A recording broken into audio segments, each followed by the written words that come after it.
Taki dźwięk często słyszymy na skrzyżowaniach, o których dzisiaj sobie powiemy, czyli na skrzyżowaniach równorzędnych. Zobaczcie zapis z prawa o ruchu drogowym, który decyduje o tym, kto na takich skrzyżowaniach ma pierwszeństwo. Zajmijmy się najpierw sytuacjami bez pojazdów szynowych i przepis mówi w ten sposób, że jeżeli jedziecie na wprost, to musicie ustąpić pojazdom z prawej strony, a jeżeli skręcacie w lewo, to musicie ustąpić pojazdom z prawej i tym z naprzeciwka, które jadą na wprost lub skręcają w prawo. Zaczynamy od najprostszego manewru na skrzyżowaniu równorzędnym, czyli wykonajmy manewr skrętu w prawo. W tej sytuacji nasz tor jazdy nie koliduje z tymi pojazdami z prawej, więc musimy zwrócić uwagę tylko na pieszych. No i tutaj widzicie, mamy skrzyżowanie równorzędne oznakowane, sygnalizacja, szczególna ostrożność. No i w tej sytuacji mamy do przepuszczenia tylko pieszych. Pamiętajcie, że bardzo ważne przy wykonywaniu manewrów jest zachowanie prawidłowego toru jazdy, czyli tutaj nie możemy najechać ani na martwe pole, ani nie możemy wyjechać za oś jezdni, tak żeby nie zagrozić pojazdom, które jadą z kierunku przeciwnego. No i tutaj jeszcze raz to samo, sygnalizacja. No i kończymy manewr na swoim pasie. Zbliżając się do skrzyżowania, nie tylko musicie zachować szczególną ostrożność, ale czasami również zasadę ograniczonego zaufania, bo nie wszyscy kierowcy znają przepisy, nie pamiętają przepisów czasami i musicie wtedy ewentualnie to wy zareagować. Jadąc na wprost przez skrzyżowanie równorzędne, musicie ustąpić pierwszeństwa pojazdom, które znajdują się po waszej prawej stronie. Zobaczmy kilka przykładów. Zbliżamy się do skrzyżowania, ograniczona widoczność, zwracamy uwagę na prawą stronę i zbliżają się pojazdy, więc zatrzymanie i dopiero możemy kontynuować jazdę.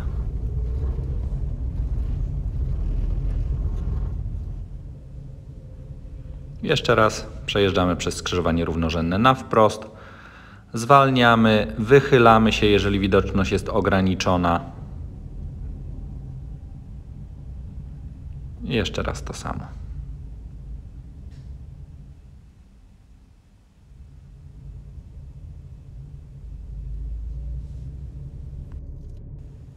Wykonując zmianę kierunku jazdy w lewo, na skrzyżowaniu równorzędnym musicie ustąpić pojazdom z prawej strony, ale również tym z naprzeciwka, jeżeli jadą na wprost lub skręcają w prawo.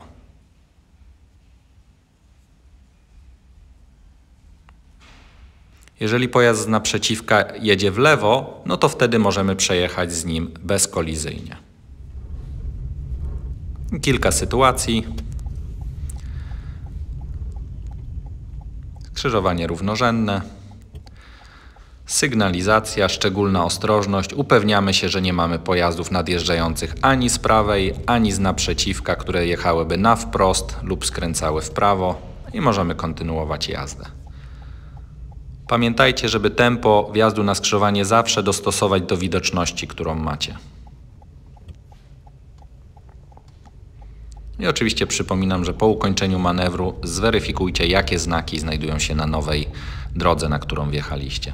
Pamiętajcie też, że czasami znaki są zasłonięte przez krzaki, drzewa. Zbliżając się do skrzyżowania, zawsze upewnijcie się, że zweryfikowaliście, co tam wam się schowało za tymi zasłonami.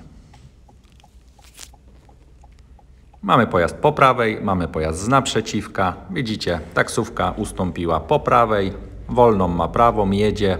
Teraz ja mam wolną prawą, więc mogę kontynuować. I na koniec jeszcze zwracam uwagę na pieszych. Podjeżdżam z naprzeciwka wolne, z prawej strony zauważyłem pojazd. Ustąpienie pierwszeństwa i mogę kontynuować. No i teraz jak to jest z tymi pojazdami szynowymi? Na skrzyżowaniach równorzędnych pojazd szynowy ma pierwszeństwo niezależnie od której strony nadjeżdża.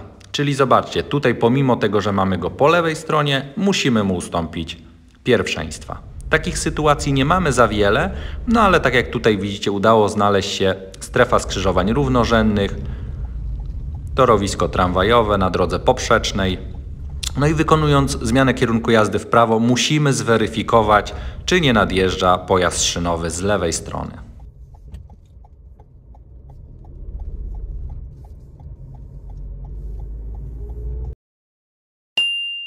Na koniec zagadka dla Was. Co w sytuacji, jeżeli mamy 4 pojazdy na wlotach na skrzyżowanie równorzędne i każdy z nich chce pojechać na wprost? Kto ma pierwszeństwo?